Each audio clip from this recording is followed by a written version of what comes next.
অনেকেই আধিকারিক বা অফিসার হতে চান, অনেকেই বা পলিটিক্স রাজনীতি জয়েন করতে চান। কী চিহ্ন থাকলে অবশ্যই এগুলো বুঝবেন। দেখুন, বুধের ক্ষেত্রে এরকমভাবে চিহ্ন থাকবে, এটাকে বাকপটু চিহ্ন বলা হয়।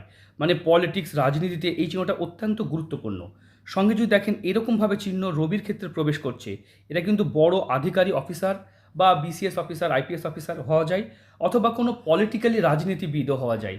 তবে মাফিয়া যারা আছেন, যারা মাফিয়া কাজ করছেন, তাদের কিন্তু হাতে এরকম চিহ্ন দেখা যায়। মানে মঙ্গলের সঙ্গে রবির এই কানেকশন লক্ষ্য করা যায়। সঙ্গে যদি দেখা যায় শনিতে এরকমভাবে ঝাউ গাছের মতো চিহ্ন থাকে, তারা কিন্তু খুব অল্প সময়ে বিরাট নেতা বা বিরাট পদবি পেতে পারে। জীবনে সফলতা এরা সাকসেস পেয়ে থাকে। সঙ্গে যেরকম মানি ট্রায়াঙ্গেল থাকে, এটা কোটিপতি চিহ্ন ধরা হয়। তাই এই চিহ্নগুলো যে কোনো হাতে থাকলে তারা কিন্তু যেগুলো বললাম, যেমন রাজনীতিবিদ বা বাকপটু চিহ্ন, এগুলো কিন্তু করে জীবনে প্রচুর প্রচুর নাম সুনাম এবং অর্থ কামাতে পারে।